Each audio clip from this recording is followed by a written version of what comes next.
Hey guys, it's Willow and welcome to part 3 of reading SCP Files. I know this one is a little bit later, I'm sorry, some stuff came up, but here it is now. I hope you guys enjoy, and today we'll be covering SCP-21 to SCP-30, and yeah, enjoy. Item number SCP-021. Object Class Safe. Special Containment Procedures.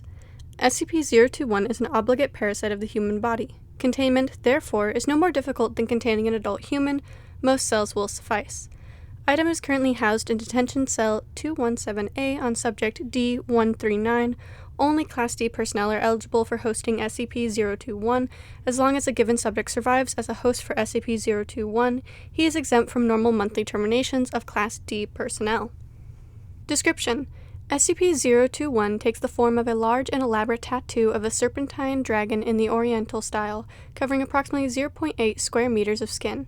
This tattoo is fully animate within the confines of its host's skin and behaves largely as a normal animal would, albeit in only 2 dimensions. The tattoo's movement causes constant pain to its hosts, comparable and similar in character to simultaneous tattooing and tattoo removal on a large scale. The organism tends to spend most of its time on and near the torso. SCP-021 displays no intelligence beyond a basic pattern of feeding and locomotion, although actually measuring the intelligence of a 2-dimensional lifeform has proven impossible thus far. SCP-021 appears to feed exclusively on pigments in the host's skin. This can include melanin, in which case the subject appears to be suffering from vitiligo. However, the organism shows a marked preference for other tattoos and will seek out and devour these before resorting to natural pigments. It should be noted that the feeding process itself, beyond the sensation of movement, is painless. Normal tattoo ink simply vanishes as it is eaten. The organism maintains a constant size, and no excretions have been observed. The organism is capable of clearing over 0.6 square meters of skin per hour. One may feed SCP-021 by quickly tattooing fruits or small animals on the host. SCP-021 can be transferred between hosts by various forms of physical contact, with differing rates of success. In the case of successful transfer, the organism simply swims from one person to the other. Sexual intercourse appears to be the most reliable method of transfer, with a 93% rate of transmission. However, due to the severe pain involved, this is less than ideal. Contact between 2 open wounds is generally preferable. Transfer is more complicated in deceased subjects, though not unreasonably so. The organism suffers no ill effects from the death of its hosts and continues to consume pigments. Transmission between species is unknown. Previous tests suggest it to be either impossible or exceedingly rare. SCP-021 does confer some benefits to its host. The tattoo has been proven to accelerate the release and reuptake of epinephrine and decrease lactic acid buildup, providing boosts of strength, confidence, and pain tolerance in stressful situations, and reducing the usual after effects of weakness and fatigue. In addition, the tattoo seems to have some beneficial effect on the host's immune system. Aggression profiles in hosts are generally higher than average, though whether this is a direct effect of the tattoo or simply a reaction to the constant pain remains to be seen. The symbiotic relationship is usually limited by how long the host can tolerate such pain in everyday life. This has culminated in suicide in a number of subjects. In rare cases, hosts have also fallen victim to fatal skin infections. SCP-021's origins and nature are a mystery. Tracing its transmission from host to host is hardly feasible within the confines of secrecy, and the organism could well be hundreds of years old, if not more. Nevertheless, SCP-021's captivity is one of the longest in the Foundation's history at nearly data-expunged years, and has been very educational thus far. Current research focuses mainly on observing the characteristics of life in 2 dimensions. Item number SCP-022. Object Class Euclid. Special Containment Procedures. A vault door has been installed following Incident 022-827 to seal SCP-022. It is to remain locked at all times, with the sole exception being the appearance of an instance of SCP-022-1. The original door to SCP-022 was destroyed during Incident 022-827, with attempts at replacement being met with failure. Security cameras have been installed to monitor for instances of SCP-022-1.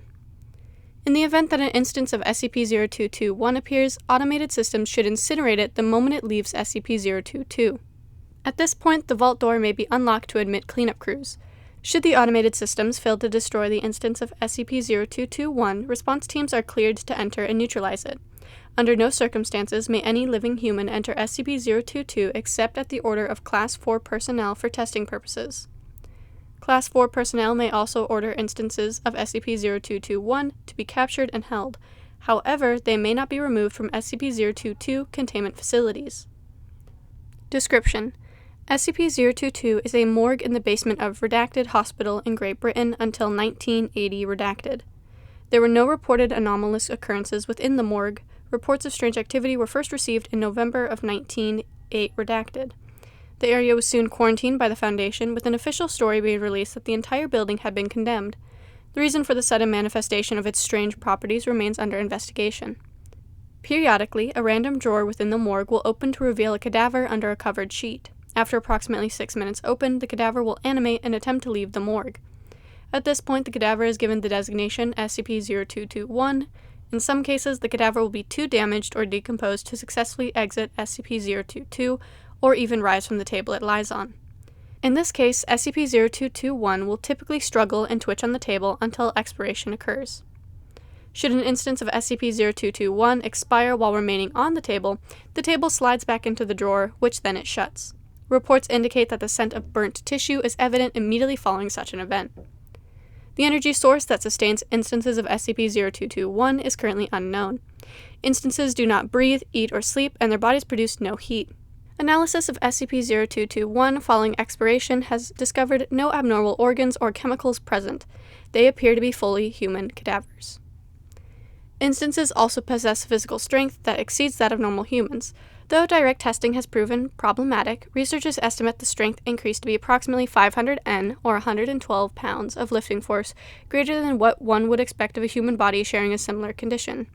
Analysis is underway to determine if this effect is connected to the unknown power source, or if it is an entirely separate phenomenon. When body parts are severed from SCP-0221, the portion with the greatest mass retains its effects. All other pieces become inert. Destruction of the head or brain does not neutralize SCP-0221, instead, the lower torso and limbs remain animate. Complete tissue destruction appears to be the only method of successfully terminating instances of SCP-0221. Left alone, instances of SCP-0221 will simply expire. All motion ceases and they appear to become normal cadavers again. The amount of time this takes depends on how damaged the body is and the rate of decomposition, and can take anywhere between 2 days and 3 weeks. Investigation has revealed that the bodies acting as SCP-0221 match the description of cadavers reported to have been stolen from morgues across the country. The mechanism for this transfer is currently being researched. Adding any new matter to SCP-022 has thus far proved impossible. Any object that enters SCP-022 disappears shortly after passing through the door, leaving no trace. This includes inanimate objects and biological specimens. See Addendum 022001 and 022002. So long as an instance of SCP-0221 possesses a functioning mouth, tongue, and trachea, it is able to communicate fully with researchers. See Interview Log 022751 for details. Addendum 022001. A request has been submitted to create a new entrance to SCP-022 by removing a portion of the south wall. Request pending approval.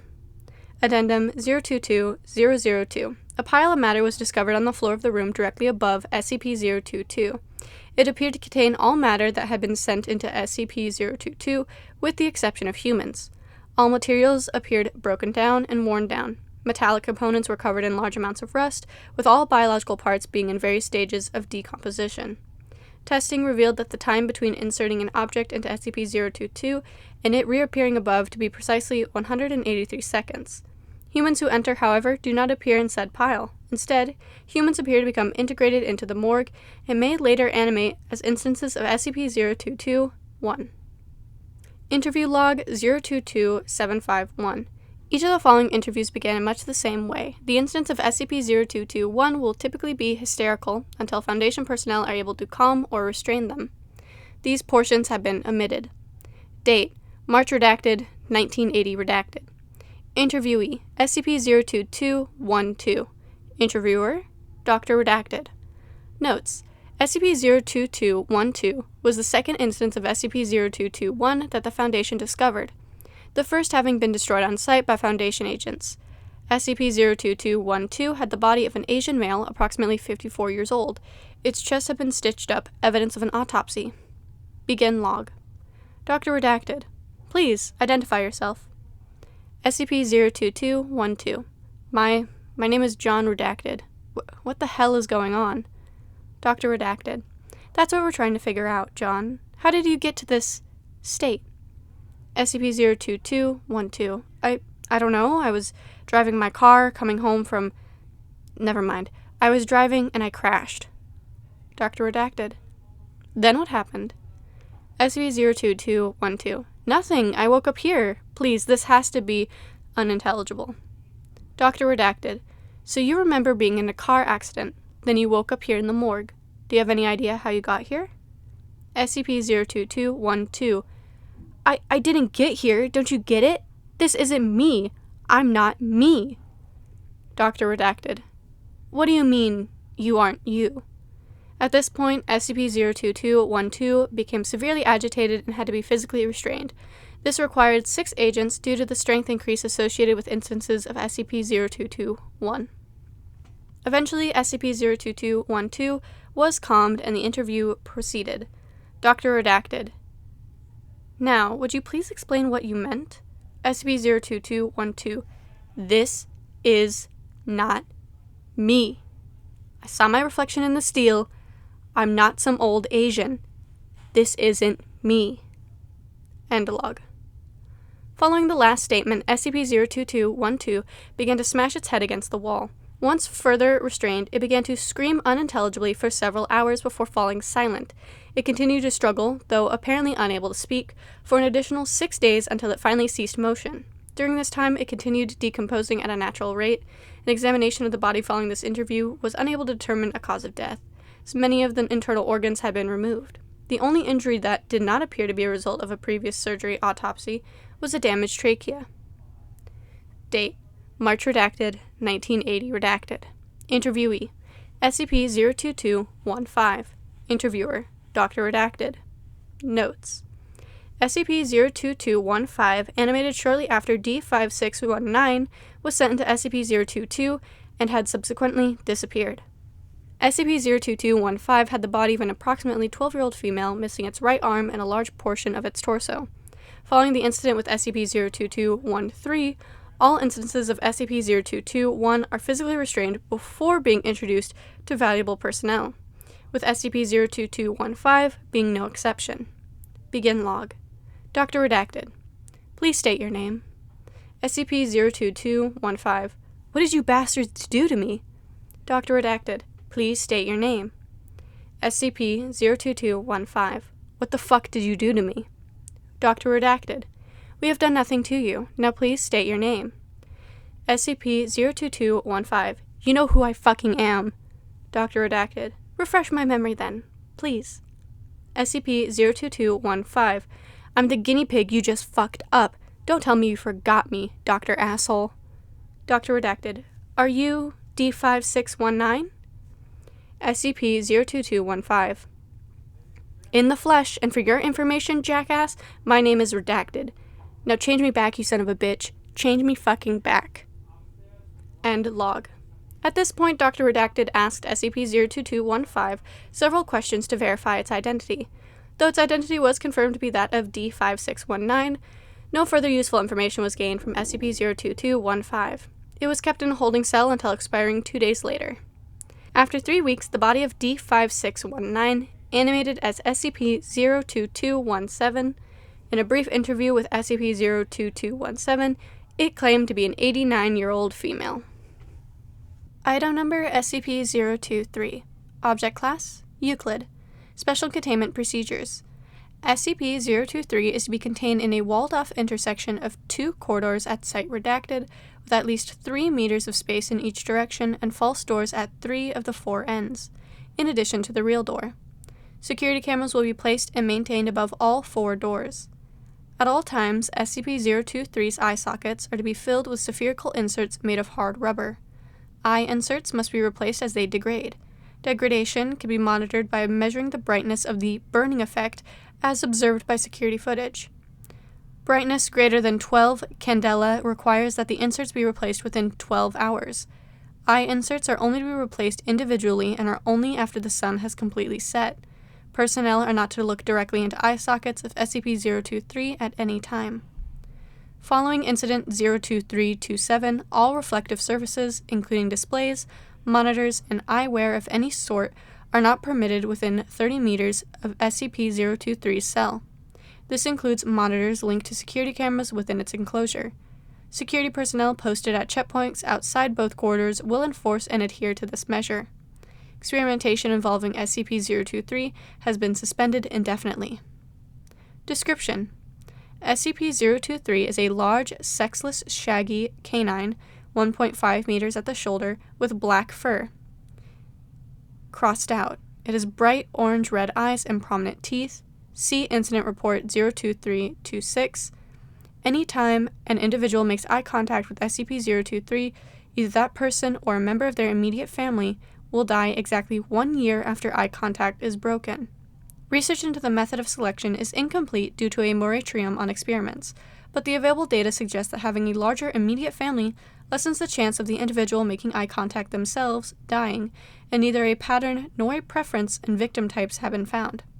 This may indicate that SCP-023's victim is designated entirely at random, but it is unknown whether this selection occurs at the beginning or at the end of the 1 year time period. Attempts to terminate an individual who has made eye contact with SCP-023 and their entire immediate family before the 1 year time period has ended. Data expunged. Autopsies of individuals killed by SCP-023's effect show that, while outwardly appearing unharmed, the remains have been filled in with highly compacted ash, including but not limited to all organ systems and the circulatory system. Muscle tissue, bones, and brain tissue universally show signs of exposure to temperatures above redacted degrees Celsius. If not contained in a setting that at least superficially resembles a crossroads, SCP-023 will phase through walls to get to the nearest suitable location, incinerating all materials it passes through. SCP-023 was first brought to the Foundation's attention when it attacked a church in Redacted while it was in a session, killing Redacted civilians directly and Redacted as a result of eye contact. Following retrieval of SCP-023, Class B amnesthetics were administered to all witnesses and surviving victims. The incident was covered up as a case of arson. Addendum 023-001. SCP-023 broke containment on Redacted by passing through its cell wall. Incident 02301. SCP-023 was later discovered at the intersection of 2 corridors elsewhere on Site Redacted. Agent Redacted noted SCP-023's similarity to a Redacted. Special containment procedures for SCP-023 updated. Assistant Researcher Redacted issued a reprimand for negligence. Addendum 023-002. SCP-023 has been responsible for the deaths of Redacted personnel and Redacted civilians since it was first brought into containment on October 12th, Redacted. Addendum 023-003. Request for reclassification to Keter pending. Addendum 023-004. Due to both anomalies focusing on specific geographic spaces, their destructive capabilities, and canine appearance, it is possible that SCP-11111 may be a variant of the same phenomenon observed in SCP-023, or vice versa. Investigation into the origin of both anomalies is ongoing due to the inability to capture SCP-1111 for study. Investigations are currently focused on SCP-023. Incident Report 023026. SCP involved, SCP-023. Personnel involved, Dr. Redacted, 5D Class personnel. Date, Redacted to Redacted. Location, Site Redacted. Description: in an attempt to curtail the danger posed by SCP-023, Dr. Redacted has approved the removal of both 023's eyes and teeth. Immediately after both its eyes were removed, SCP-023 breached security by vanishing completely. SCP-023 was reobtained on a stretch of Interstate Redacted at 4:37 p.m. and brought back into containment, where D-Class personnel finished pulling out its teeth. While the total number of civilians exposed to SCP-023 during this period is unknown, death record monitoring has tied 9 civilian deaths to this incident. Timestamps confirmed over the course of the next 48 hours that SCP-023 vanished only while the sun was visible in the sky from outside Site Redacted. Addendum 023-026-1.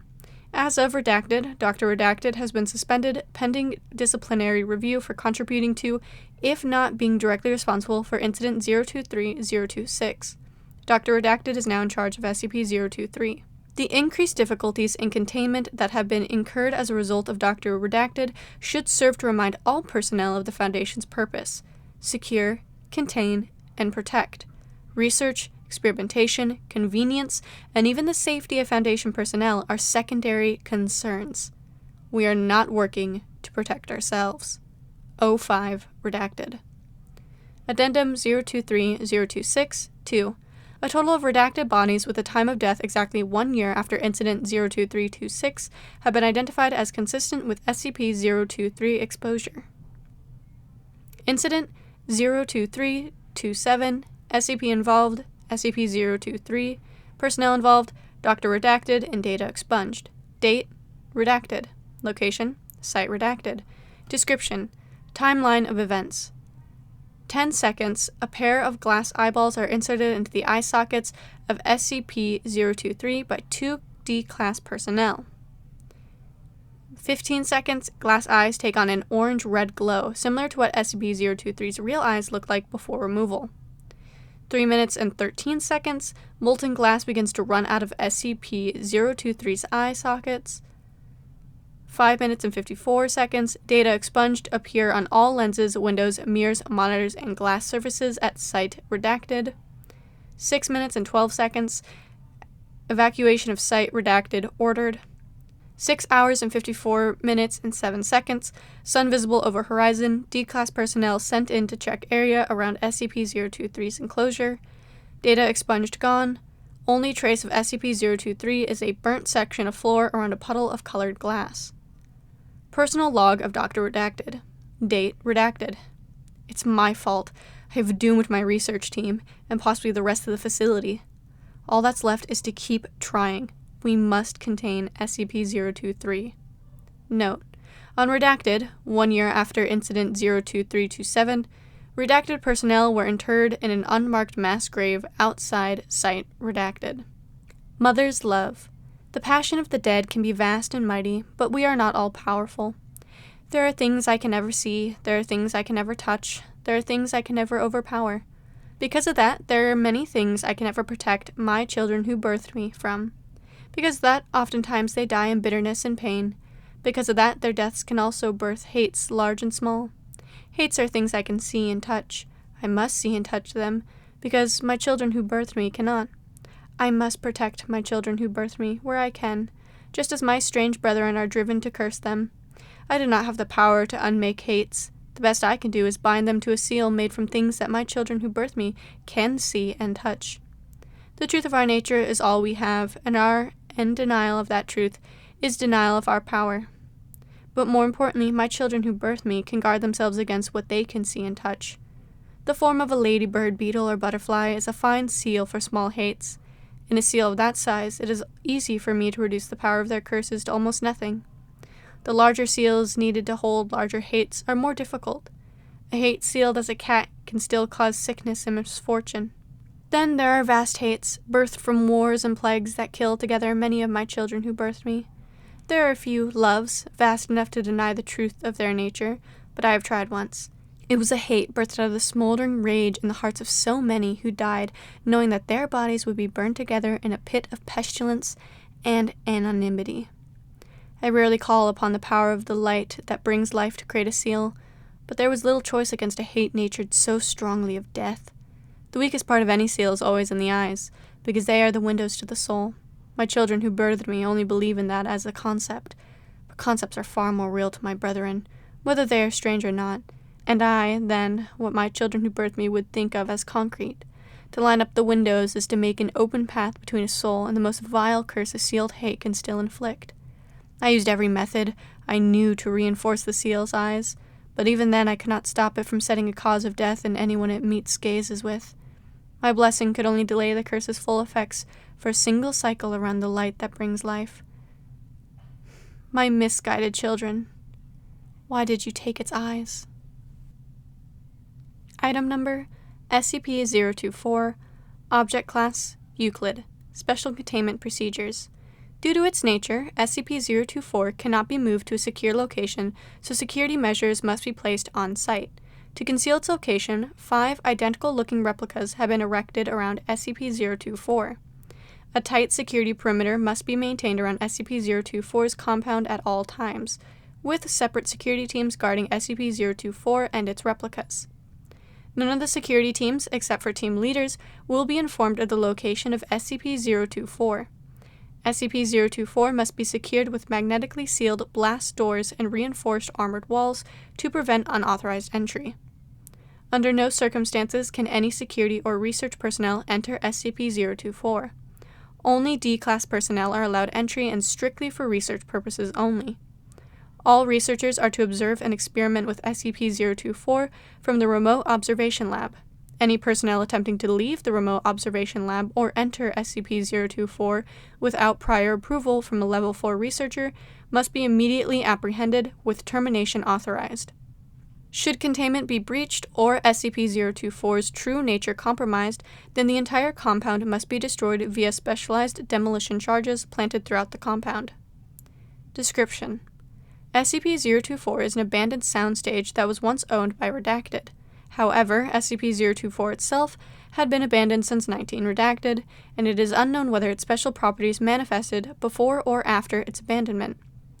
SCP-024 is located in the heart of Redacted, and was initially discovered when a group of teenage youths broke into the abandoned compound. The testimony of the lone winner, when she turned herself in to the police, was enough to have Foundation assets mobilized to contain SCP-024.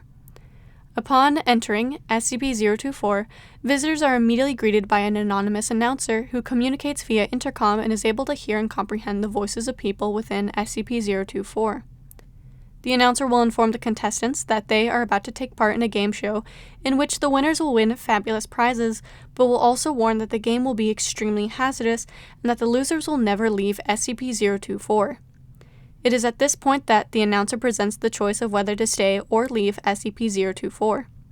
Contestants who accept will continue to participate in the game, while those who decline are immediately expelled from SCP-024. Contestants that win the game or decline to participate may never enter SCP-024 again, as entry is denied by an impenetrable invisible barrier. It is then that the contestants are led to the actual game. The style, composition, and appearance of the game always changes in every individual playthrough, but the game is always centered around a long, elaborate obstacle course that the contestants must navigate through. The rules also vary. Some playthroughs may only allow a single winner, while others encourage the creation of teams to win the game. More often than not, the obstacles seen in these games range from incredibly benign to extremely hazardous and life-threatening. As the contestants attempt to negotiate the course, the announcer will continuously update their status and actively participate in the game, often giving advice, conversing with contestants, and adding new rules. As the game progresses, the obstacles become significantly more dangerous and difficult to overcome, and it is not surprising to have the entire pool of contestants succumb to the rigors of the obstacle course.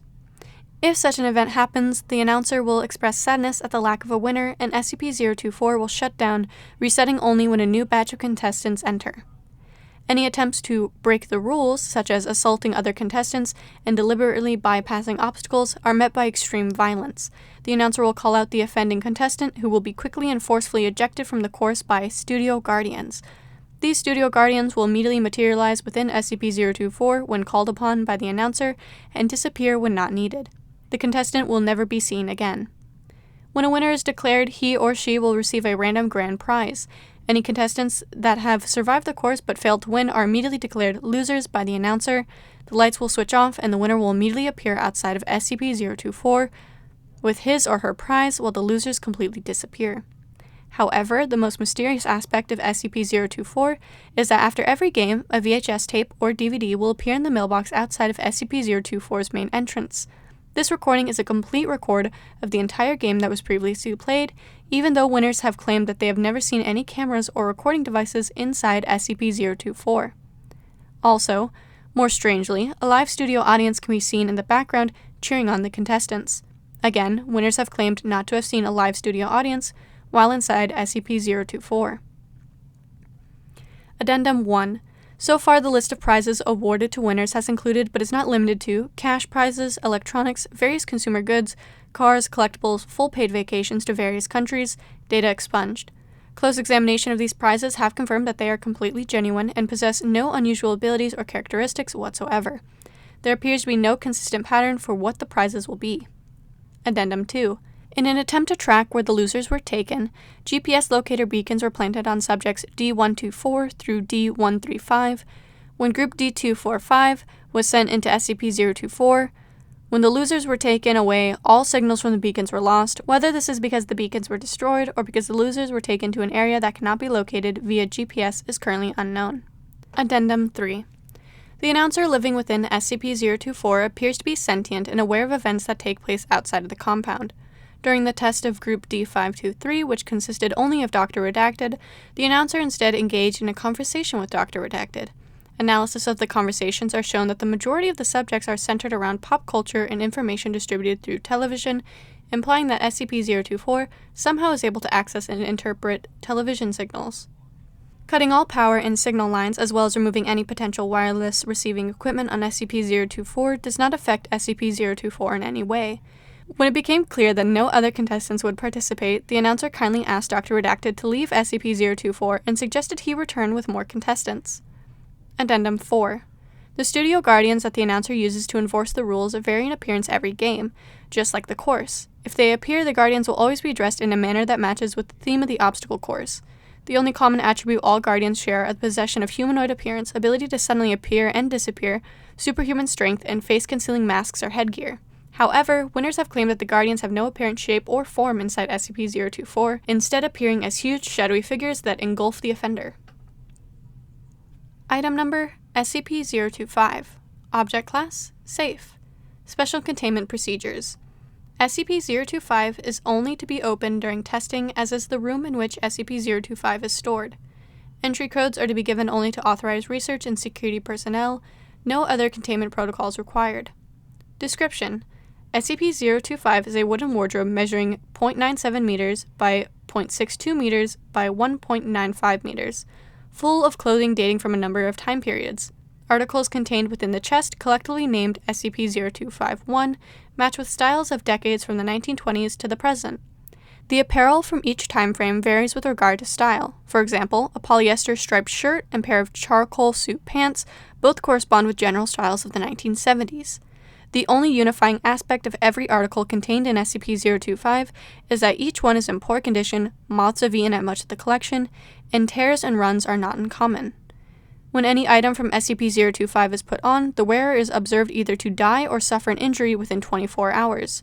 The cause of death or injury in these instances is invariably linked to the aforementioned flaws in the clothing, but only ever appears to be an unrelated incident. Wearing a glove with the fingertip cut off may result in the loss of the fingertip through a simple kitchen accident like chopping onions. Similarly, a subject wearing a poncho with a sleeve missing will somehow cause the loss of the uncovered arm, be it an attack by a wild animal or a vehicular accident that necessitates the amputation of the limb. If placed in a sealed, unfurnished enclosure while wearing an item from the chest, the wearer will either seemingly spontaneously contract a flesh-eating disease that begins in the areas not covered by the clothing, or suffer the failure of an organ located beneath an imperfection in the article. Diseases arising from such incidents may or may not be contagious. No study has been successfully undertaken due to the speed at which the strains observed run their course. Recommended that, if possible, samples of the disease be taken to lab for possible weaponization. Following is an abridged testing log of SCP-025. More thorough testing will accompany the declassification of the document in its entirety. Test Log SCP-025, Section 1. Subject D778, 42-year-old white male. Article, 1940s era white tuxedo. Imperfections: torn seam in left shoulder. Test results: subject was allowed free roam in the halls under Agent Redacted's supervision for approximately 45 minutes. Nothing eventful occurred. However, at Redacted, security tapes and eyewitnesses indicate that D778 appeared to make an attempt at attacking Agent Redacted. He in turn overcame the subject with a knife, causing an inch-deep gash in D778's left shoulder precisely at the point where the tuxedo seam was ripped. Test halted. Subject later terminated. Subject D690, a 26-year-old white male. Article, 2004 Boston Red Sox baseball cap. Imperfections: missing size adjuster in back of cap, logo in front partially removed. Test results: placed in a sealed room with the subject was a table on which were a loaded Jericho Baby Eagle 9mm handgun, a grill lighter, and a hatchet. D690 chose to wear the cap backward for the test. Potential effects of this decision on the outcome of the test are unknown. Subject expressed reluctance to touch any of the objects on the table for several hours. Food and water were provided as necessary. After 4 hours of general inactivity, subject picked up the handgun and examined it while holding it at roughly eye level. The weapon discharged into D690's forehead, where the size adjustment band would have been. The round exited the subject near the part of the hat with the missing part of the logo. Subjects: D736, a 22-year-old white male, and D771, a 23-year-old white male. Article: Burgundy striped sweater vest dating from 1973. Imperfections: article seemed to have been partially eaten by moths, several large holes in the front of the sweater. Test results: D736 was asked by researching staff to wear the sweater vest, which he did under duress. D771 was given a loaded handgun out of sight of the other test participant and instructed to, on a given signal, fire all 6 shots in the direction of D736. After doing so, it was noted that every shot fired passed through one of the holes in the sweater vest, leaving the clothing intact and killing D736. Firearm retrieved, surviving subject transported back to quarters. Subject: D771, a 23-year-old white male. Article: sweater vest from above trial. Imperfections, same as mentioned. Test results: D771 was this time placed in an empty room, dimensions 15 meters by 15 meters by 15 meters. Only objects in the enclosure were lights overhead. Subject initially complained of boredom, then lay on his back and went to sleep. After 2 hours and 14 minutes, 2 of the fluorescent light tubes in the ceiling suddenly dislodged and fell. Both landed squarely on holes in the sweater, shattering upon impact. One of the tubes broke into jagged pieces that impaled D771 in several areas, but only again through gaps already present in the sweater vest. Subject's vitals persisted for another 6 minutes, then ceased. Further testing locations will be selected to minimize possible damage to the surrounding area. Subject: Dr. Redacted. Unplanned experiment on unidentified individual left an article from SCP-025 on Dr. Redacted's desk that looks similar to an item of his own clothing. Any information about this incident and or the perpetrator of same would be reported immediately to senior staff. Article: lightweight scarf, dyed a number of colors. Imperfections: heavily pulled seam caused scarf to be considerably shorter and tighter in the middle. Test result: according to his itinerary, Dr. Redacted, wearing the item from SCP-025, was en route to the enclosure of SCP Redacted Unredacted for routine testing. However, he diverged from his intended path and began in a direction towards an entirely separate wing of the facility. Subject then entered the enclosure of SCP-173 without gathering companionment or following safety procedures, and upon hearing the door close, blinked. Cause of death listed as strangulation resulting from a crushed windpipe. Subject: D802, a 30-year-old Hispanic female. Article: 1980s flash dance style, white shirt. Imperfections: right shoulder removed, left sleeve completely cut off, entire bottom hem shredded. Test result: data expunged. All present were presumed infected, then quarantined, and data expunged. All further tests involving 1980s era fashion have been postponed indefinitely due to the expenditures and safety hazards presented by the aforementioned experiment. Full cleanup estimated to take an additional redacted weeks. Further testing authorized, results now awaiting declassification. Item number: SCP-026. Object Class: Euclid. Special Containment Procedures. SCP-026 is to remain securely locked and boarded up at all times when there is no research ongoing. Alarms are set to alert the Foundation in case of entry by civilians or other agencies. Description: SCP-026 is a 3-story public school building built in Redacted. It has 2 wings connected to a central foyer. It was declared condemned in Redacted after it was found the floor plan didn't match up to the building's blueprints. See Interview Log 02601.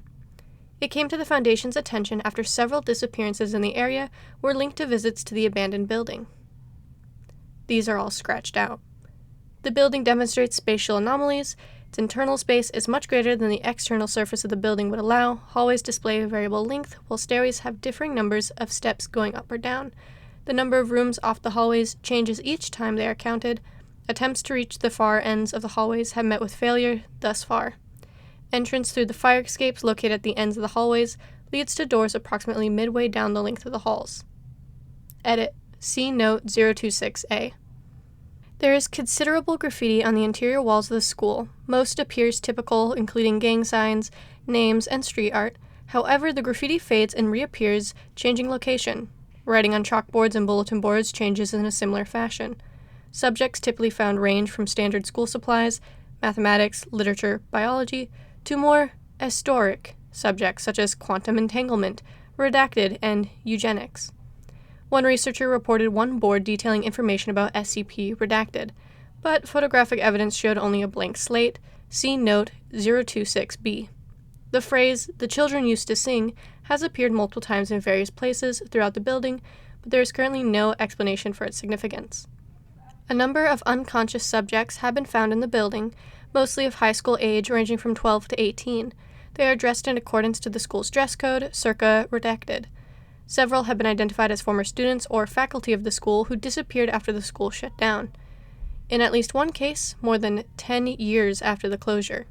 It is currently unknown how they were transported back into SCP-026, see Note 026-C. All attempts to wake the subjects while inside the building have failed. On being removed from the grounds of SCP-026, the subjects wake abruptly. They experience a period of confusion before dying from extremely rapid dehydration, followed by advanced decomposition. No useful intelligence has been recovered from the subjects to date. The inability to wake subjects extends to those who fall asleep on the grounds of SCP-026, though the rapid dehydration only seems to affect those who have been found on the grounds of the school. See Incident Report 02612. Note 026A. Robotic exploration and video feeds have shown that the apparent spatial anomalies are caused by changes in the perceptions of observers, rather than actual spatial phenomenon. For this reason, SCP-026 does not require the expertise of Mobile Task Force RH08 at this time. Update. Further exploration has shown that some spatial phenomenon do occur. See the exploration logs for more details. Note 026B. The contents of notepads, books, and pieces of paper have been observed to disappear, only to reappear on surfaces within SCP-026. New writings have appeared, mostly drawn from graffiti or textbooks. Caution should be exercised in bringing documents onto the grounds of SCP-026. Note 026-C. Several Class D personnel exposed to SCP-026 have disappeared from Foundation control, only to reappear inside the anomalous building.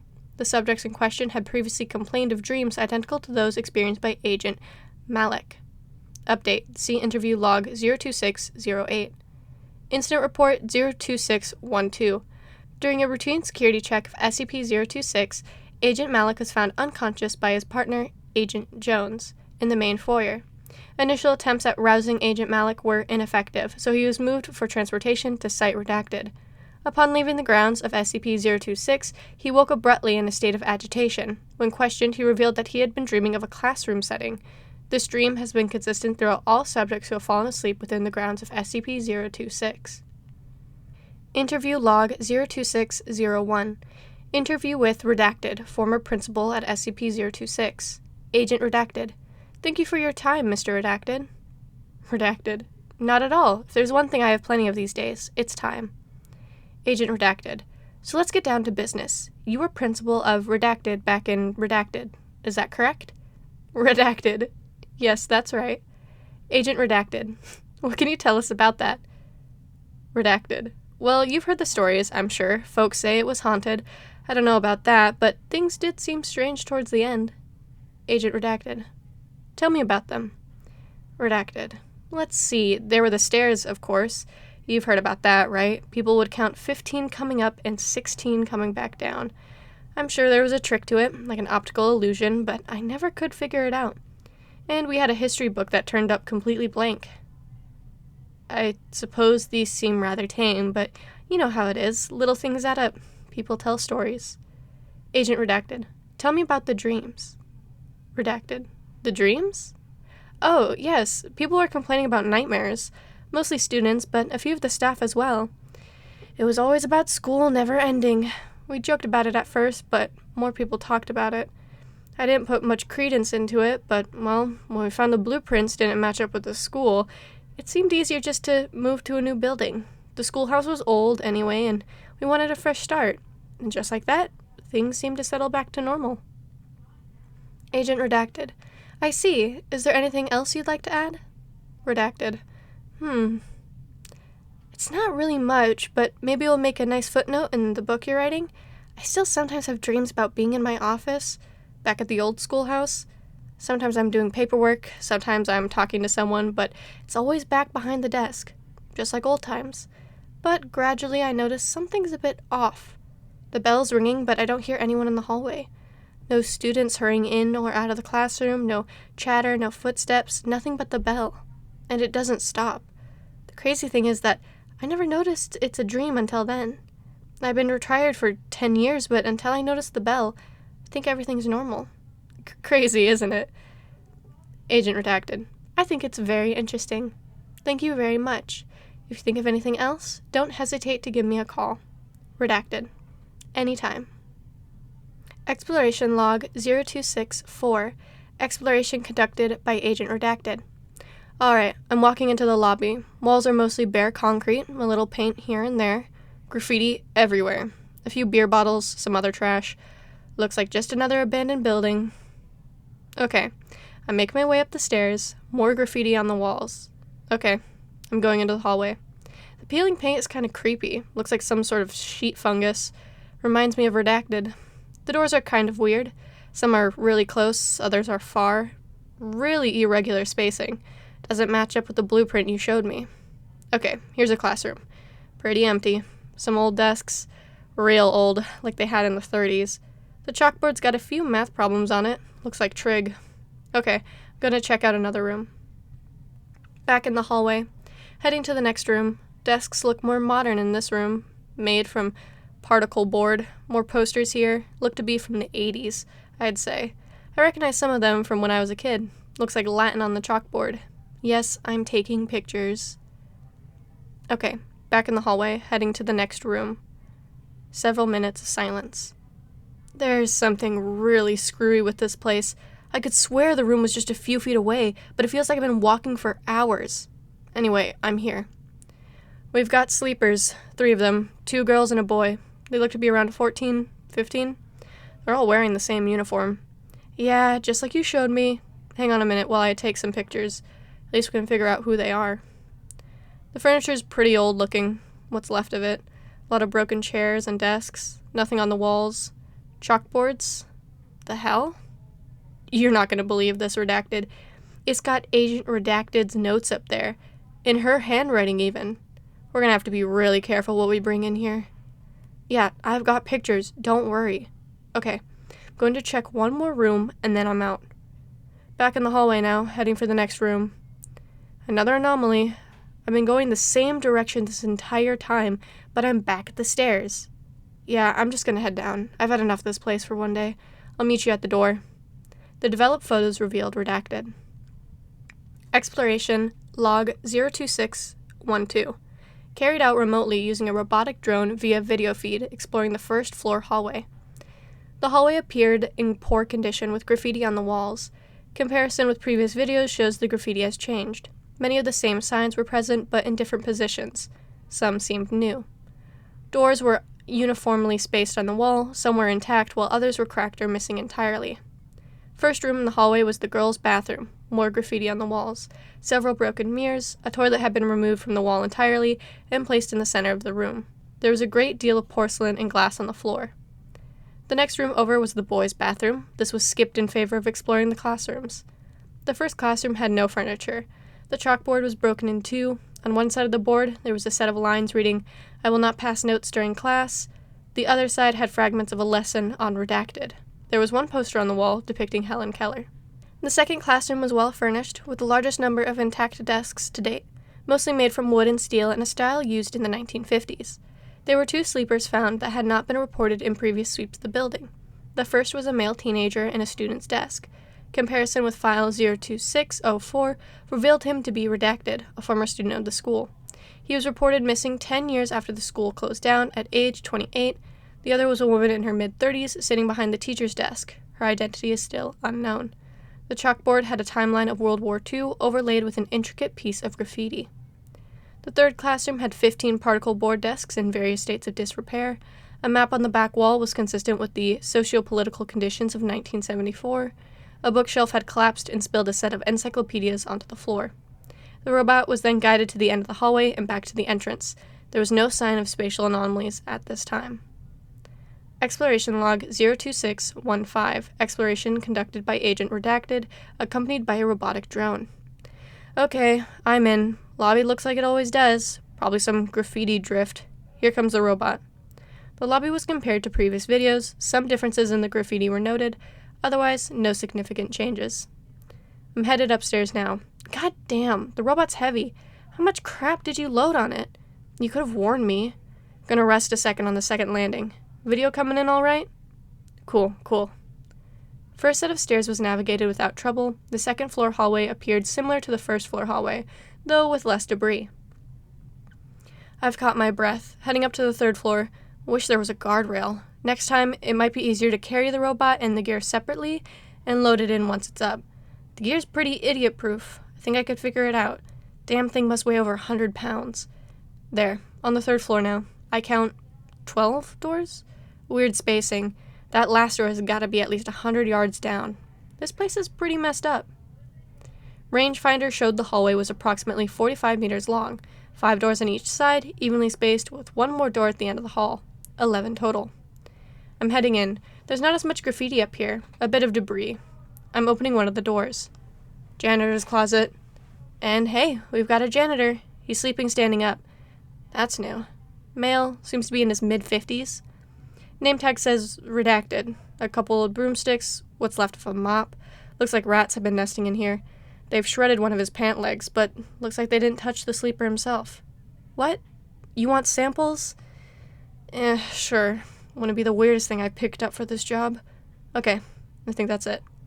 Comparison with File 0264 revealed the sleeper to be redacted, former janitor in SCP-026. Later analysis of the rat feces revealed redacted. Recommended future exploration teams wear biohazard gear.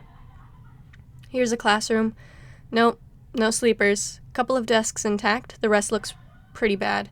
Looks like someone took a sledgehammer to the place. No, wait, I stand corrected. Baseball bat. It's leaning against the corner. There's about half a case of beer here. Full cans. Looks like they left in a hurry.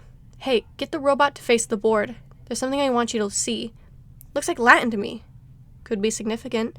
Get someone to translate it? Might be a clue to what's gone down here.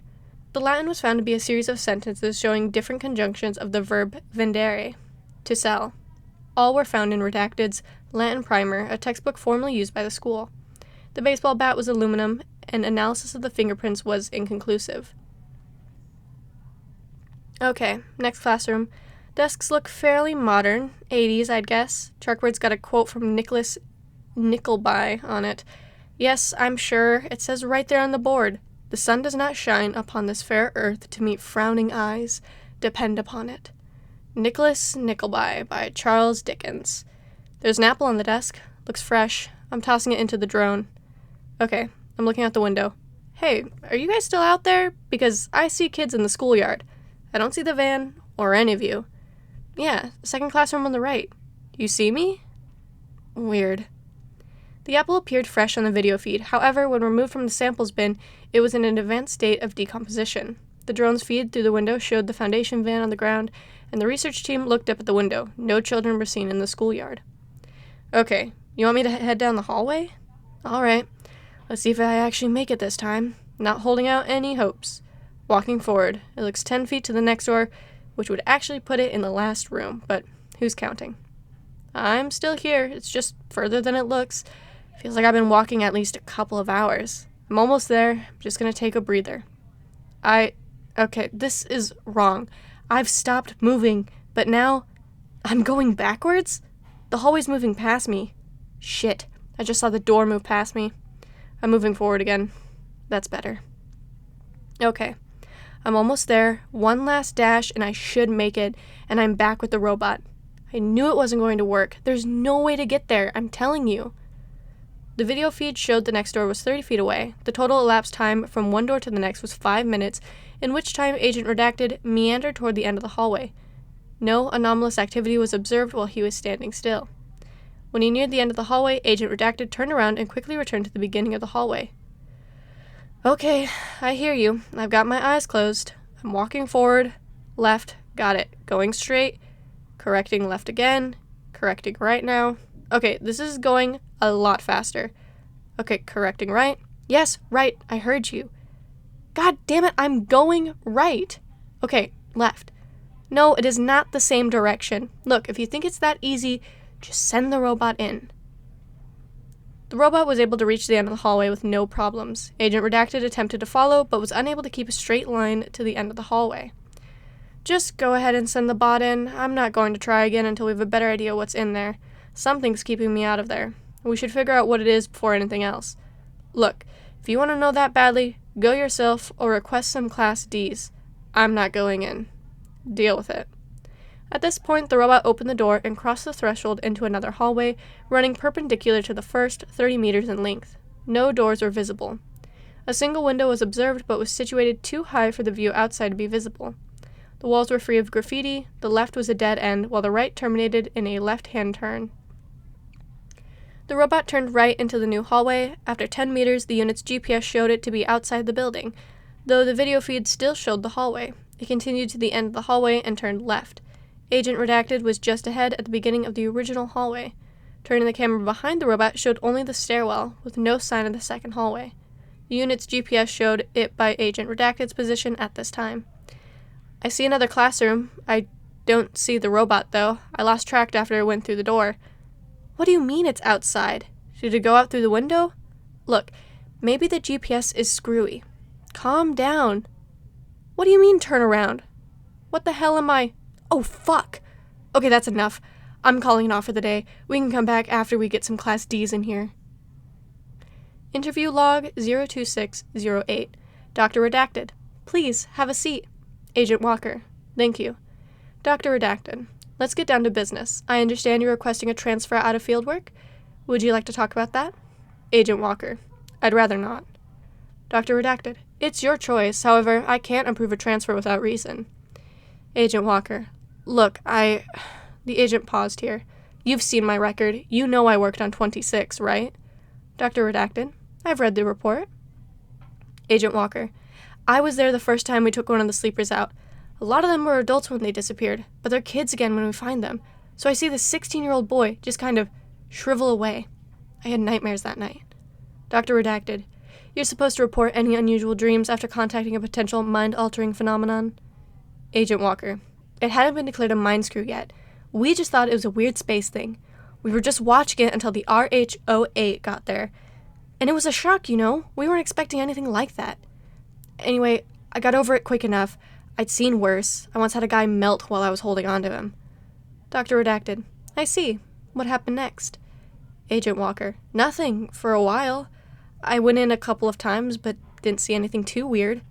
But, look, I know I should have reported it, but one of my buddies had just been disappeared after getting touched by some weird SCP, and I didn't want it to happen to me.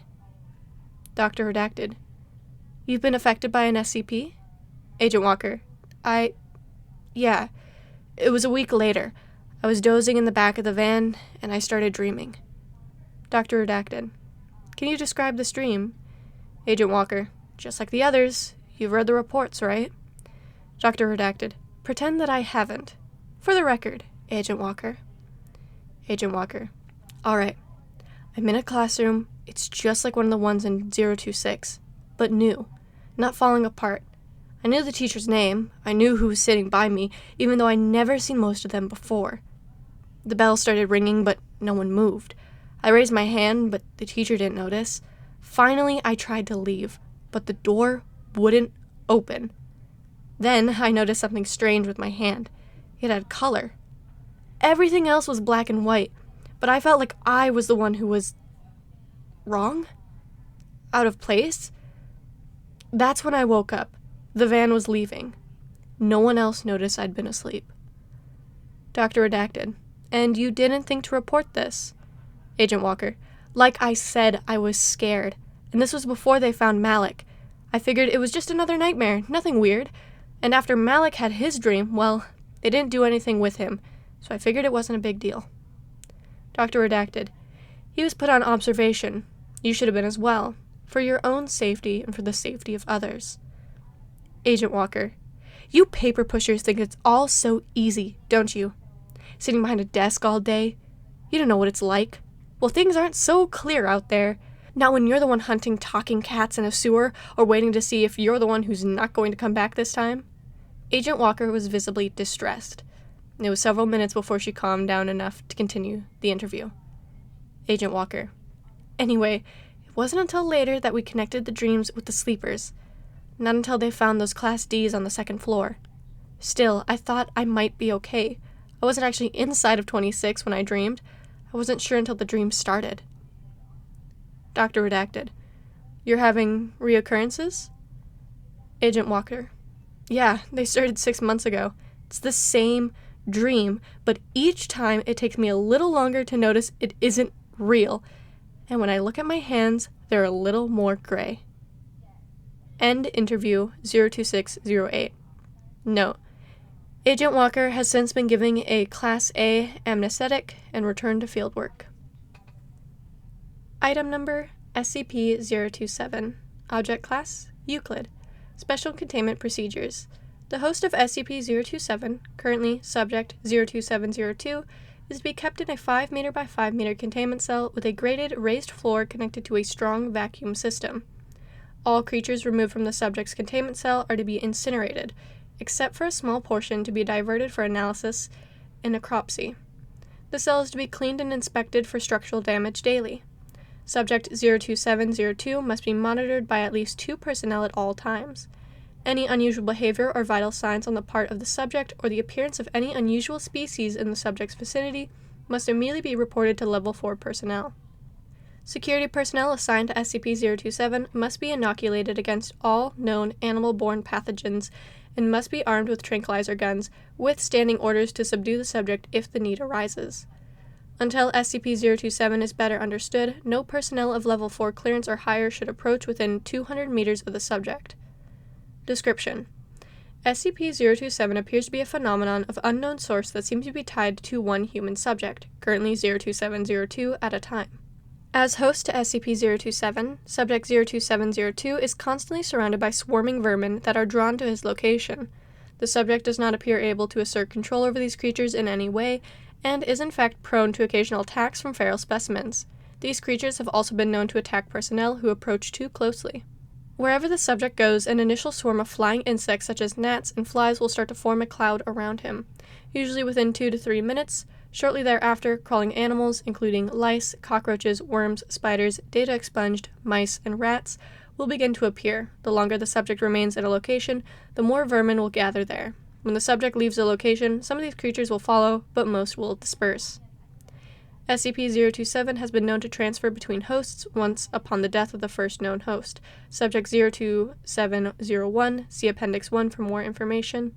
Since SCP-027 could likely repeat this feat upon the death of Subject 02702, all high-value personnel should be kept far away from the current host until more about SCP-027 is understood. SCP-027 has also likely transferred between hosts an unknown number of times before containment. Research into potential previous hosts has commenced, with preliminary evidence suggesting that SCP-027 may have existed for at least redacted years.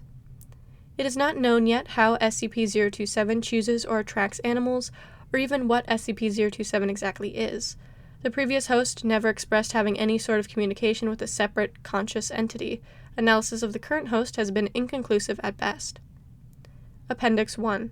Timeline of significant events. April, redacted, 1990, redacted. Subject 02701 is discovered in an abandoned warehouse outside redacted that had been completely overrun by rats, cockroaches, and other vermin, and is contained and catalogued as SCP-027. The subject is described as a Caucasian male in his late 30s, of average height, but gaunt, filthy, and covered in bites and scratches. The subject also shows symptoms of degraded mental health, evidence of heavy use of alcohol and illicit drugs, and signs of prolonged sleep deprivation. 10. Redacted, 2000 redacted. Subject expires. Autopsy shows more than 70% of the subject's body, data expunged, a colony of rats nesting in the subject's abdomen for at least redacted generations. October redacted, 2000 redacted. Between 140 and 150 hours after the subject's death, security officer redacted reports being awoken by breathing problems due to a large housefly having crawled up his nose, later shown to have laid eggs. Subsequent observations led to categorization of Officer Redacted as Subject 02702. The original host is reclassified as Subject 02701, and SCP-027 is redefined. Data expunged. Appendix 2. transcript of interview 027201. The following interview was conducted on October redacted 2000 redacted shortly after subject 02702 was identified and transferred to the containment cell that had housed subject 02701. Dr. Jameson: Good morning, Officer Redacted. How are you feeling? Subject 02702: Scared? Confused? Mostly scared, though. J: Understandable. S: And itchy. I feel like I need to shower all the damn time. J: But what about, inside?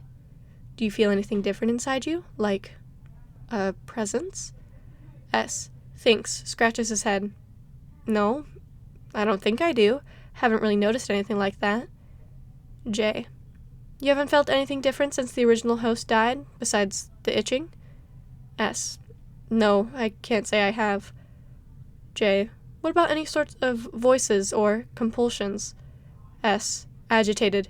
No, I haven't felt anything except bugs crawling all over me. I feel dirty and scared. And Doc, what about my family? You gotta get this thing out of me so I can see them again. J: Of course. We're gonna do everything we can to get 027 out of you. God, I'm sorry, Redacted. Note: Shortly after this interview took place, Dr. Jameson and several other members of the research team for SCP-027 were transferred to the SCP-1772 project. Item number: SCP-028. Object Class: Safe. Special Containment Procedures. No special means are needed to contain at this time. As SCP-028 has not shown any change in size, position, or shape during the entire period of its containment, but access must be restricted. Currently, SCP-028 is contained on site redacted, as SCP-028 is not transportable by any known means. SCP-028 is sealed in a 6x6x3 meter, 20x20x20 foot concrete room with a single door with 2 armed personnel stationed outside. Only authorized personnel are to be allowed exposure to SCP-028, and extreme care must be taken at all times. While SCP-028 is itself harmless, the effect can be very damaging to the unprepared. See document EL-028-1125. Description: SCP-028 is located in an abandoned storage yard outside a copper mine in northern Michigan. SCP-028 has no detectable physical presence of any kind, but its effect occurs in a 2.1 meter or 7-foot cube around what is commonly held as the center of SCP-028. All forms of scanning and testing in the area of SCP-028 have shown no abnormal readings. Adding or removing objects or attempting to remove dirt from under SCP-028 has no effect in altering the size or shape of SCP-028's area of effect, nor the onset or equality of the effect. Subjects entering SCP-028 are, within 3 to 6 seconds, struck by total and complete knowledge of a subject. This knowledge is thus far completely random in both size and usefulness, and sometimes goes unnoticed for extended periods of time. More profound knowledge generally has a stronger effect, with some cases expunged. See document EL-028-1125. This effect can be experienced multiple times by exiting and re-entering SCP-028, but can result in increasingly strong migraines and dizziness after 2 exposures. SCP-028 came to the Foundation's attention after research into news reports of a local miner who submitted a design for a cold fusion reactor to the U.S. Patent Office. Mr. Redacted reported that it just came to me like a bolt out of the blue. News and subjects were suppressed and contained after discovery of SCP-028, and the reactor designs implemented in the containment of SCP-1995. Subsequent testing of SCP-028 has yielded mixed results. Document EL-028-1114. Partial Information Retrieval Log for 1-5 redacted. Note: all knowledge is perfect, total, and eidetic. Every phone book entry for New York City in 1998. How to redesign the internal combustion engine to run on human blood using only pre-existing parts. Note: full redesign takes 4 hours and runs at higher efficiency than gasoline. Locations of keys for a Buick LeSabre. The proper method of care for a mole rat colony. Origin and history of 12 SCP objects. Note: the main expunged. Family history of the Blackthorn family, located in London, England. Geological structure of the Earth beneath Greenland, including several unknown caves, and expunged.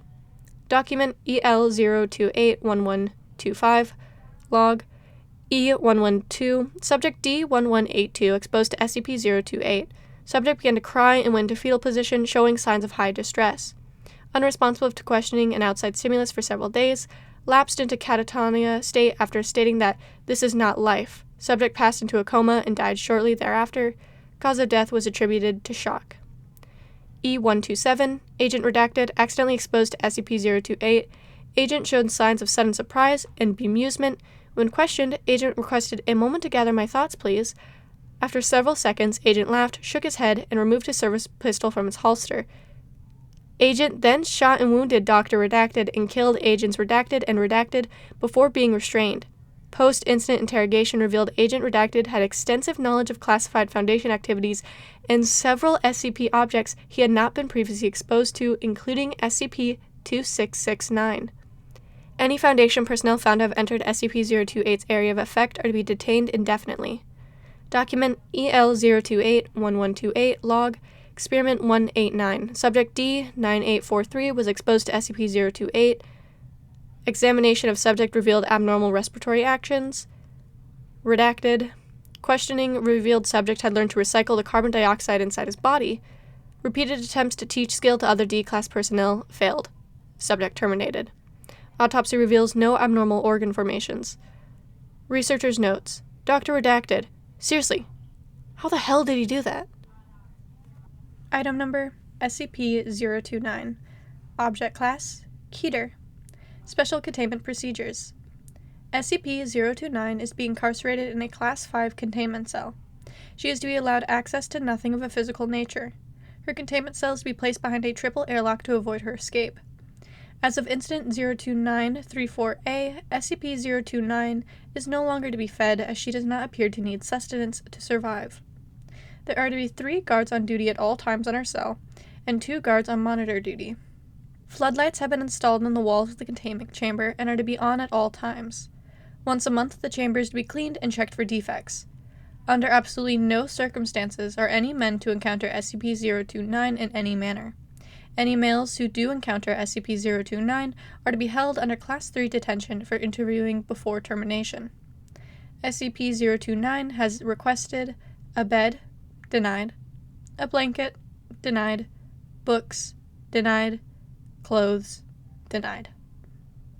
From Dr. Erica Bowden. This is ridiculous. The girl can't even have clothes? We are not animals. Let her cover herself. Dr. Light. Dr. Bowden, you are granted permission to deliver clothes to SCP-029. As of Incident 029-53B, anyone who has potential access to SCP-029 is required to first watch surveillance tape 029 Bowden as a reminder of threats involved when working with SCP items and SCP-029 in particular. Description: SCP-029 appears to be a pubescent female of Asiatic Indian descent. She appears to suffer from alopecia universalis. Over 80% of her pigmentation is a true black, while the rest of her skin has a complete lack of melanin to the point of albinism. Her eyes are also a dark black in color. SCP-029 has severe homicidal tendencies and has displayed a remarkable ability to use any item as a weapon. However, she has a severe compulsion against shedding blood, preferring instead to strangle her victims. SCP-029 has demonstrated dexterity and physical reactions 4 times as fast as the average human. SCP-029 has also displayed extensive resistance to damage of all forms. Both of these extra human abilities are greatly hampered in the presence of bright or direct light, natural or artificial. In addition, any males who come within the presence of SCP-029, an area defined by her current perception, find themselves pliant to her will. Such males become willing to kill or even die for SCP-029. SCP-029 refers to herself as Redacted, which roughly translates to the Daughter of Darkness, Daughter of Shadows, or Daughter of Night. Interviews with SCP-029 have proven difficult to conduct due to SCP-029's constant attempts to kill or convert all who speak with her. Over her years of captivity, the black patches on her skin have increased in size. SCP-029 was first brought to the Foundation's attention by an agent working in rural India. An attempt on his life led him to a small cult of men who claimed to be thugs in service to the daughter. Several weeks of investigation would prove that they believed the world to be in the last years of the Kali Yuga, and that by sacrificing 1 million lives to the Daughter of Darkness, they could raise their goddess and end the world. They also believed that only sacrifices performed through strangulation added to this tally. Events led the agent to their mountain fortress, where he discovered SCP-029. After the loss of said agent, data expunged, which ended in our acquisition of SCP-029. Addendum: 7 years after capture, SCP-029 began showing anomalous growth in her black pigmentation. When questioned about it, she claimed her followers were on the move once more. Investigation led us to a concentration of so-called thugs that had escaped our initial foray. After discovering that all her followers were there for one of their holy days, a tactile airstrike was called in. When the first bomb dropped, SCP-029 awoke from slumber, screaming at the top of her lungs. SCP-029 continued to scream for the next 4 hours, ranting and raving that we were killing her people. Since said event, the growth of black pigmentation has stopped completely. Also, since said event, SCP-029 has redoubled her efforts to escape. SCP-2820 has been proposed as a possible method of neutralization should the situation worsen. Item number: SCP-030. Object Class: Safe. Special Containment Procedures. SCP-030 is to be held at Site-17 within a modified humanoid containment cell. Minor adaptations to accommodate its stature, such as an appropriately scaled workspace and chair, are to be included. Lighting within the cell may be altered upon request of SCP-030 to a maximum of 2,000 lumens via a simple dimmer switch. Should the need to render SCP-030 inert arise, staff may extinguish the lighting from the exterior switch and draw blackout curtains as necessary. Standard night vision equipment is available for observation of SCP-030 in its inert state. SCP-030 may request materials for personal research every 90 days. All previously requested materials are to be collected and destroyed prior to delivery of new materials. All materials are to be evaluated and screened by both research and security staff. SCP-030 is to be denied access to any modern scientific journals or texts, and fiction is to be restricted to works produced no later than 1623 CE to preserve the integrity of its innate knowledge. Staff wishing to consult with SCP-030 in writing are to place a formal request, document 030-RSB, with the supervising researcher on duty. All correspondence is to be retained. Staff wishing to consult with SCP-030 in person are to submit a formal request to Site Management, documents 030-RPA or 17030-A, at least 30 days prior to their preferred consolation date. All consolations are to be recorded and retained. Senior research staff may request SCP-030 be temporarily removed from its containment for a maximum of 1 hour to provide observational insight into non-restricted materials or events within Site-17. Under no circumstances is SCP-030 to leave the confines of Site-17. Requests must be presented in person to Site Management and security staff at least 30 days prior to their preferred observational release date. All observational release events are to be recorded and retained. SCP-030 has been equipped with a tracking device, inventory control code 030171, so its location within Site-17 may be determined precisely at any time. Description: SCP-030 appears as a hairless, genderless, gray-toned human, 71 centimeters in height and weighing 12.7 kilograms, or 2 British stone in adequate measure. Its solid blue eyes lack discernible irises or pupils and resemble small cut sapphires. SCP-030 possesses an androgynous voice with a pronounced English accent not currently identifiable as specific to any modern region. It is able to converse, read, and write in Ancient Greek, Latin, Italian, English, Spanish, and Portuguese, as well as 2 additional languages that have not yet been identified despite SCP-030's insistence that they should be common knowledge. SCP-030 has also demonstrated knowledge of physics, chemistry, astronomy, mathematics, and horticulture, roughly equivalent to that of a 17th century CE academic. In addition, SCP-030 has demonstrated knowledge on these topics along research lines that do not appear in the historical record. These alternative or entirely unknown approaches to research in the natural sciences are one source of SCP-030's utility and consolidation. SCP-030 remains active while a 15 lumen source of light or greater is within 1.5 meters In the absence of light, SCP-030 becomes inert, apparently losing consciousness and showing no outward signs of life. Within 5 to 10 seconds of being re-exposed to light, SCP-030 becomes active once more, appearing to come out of a light slumber no matter how long the period of inactivity has been. SCP-030 does not appear to require these periods of inactivity, as a human would require sleep, and has expressed a desire to remain active as often as possible.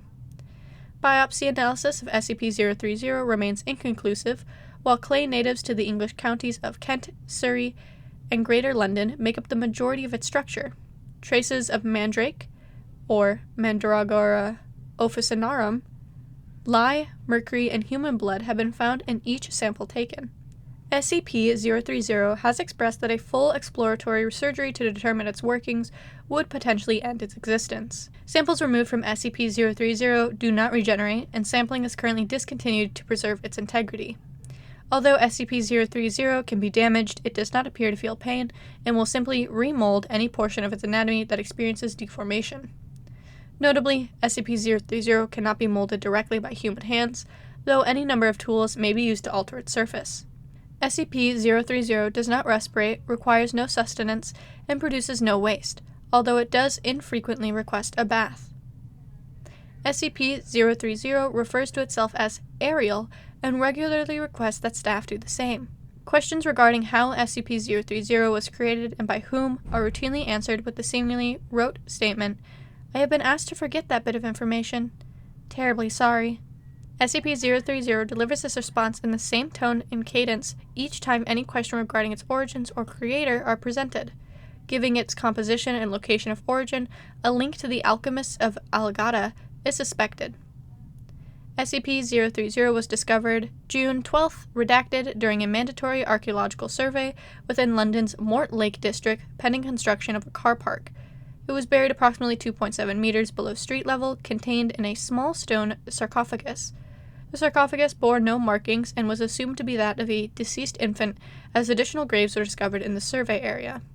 The sarcophagus lid was shattered during the excavation, exposing SCP-030 to daylight. Upon being struck by the sun's rays, SCP-030 rose from its inert state to one of mild activity within a few seconds, stating, "Good afternoon," to the assembled construction team. A member of the Foundation's Greater London Recon Force was summoned within hours and took the specimen into custody without resistance. The limited number of witnesses were given anesthetics and released. Addendum 1. Document 030-C Security Logs for SCP-030. September 14th, tracking system installed for SCP-030. December 21st, SCP-030 reports malfunction of its own tracking system. Repairs completed within 6 hours. SCP-030 offers to assist, but is refused for security purposes. March 13th. SCP-030 completes 18-week seminar on Unknown Language Alpha, Zephyr. 5 staff researchers are considered fluent. Lexicography transmitted to O5 redacted. July 2nd. While in consultation, researcher redacted inadvertently makes several remarks regarding photovoltaic technology. Consultation ended before the researcher could substantively elaborate. August 12th. SCP-030 requests a supply of magnesium and indicates it intends to ignite samples to study the light produced. Request denied by researchers. November 14th.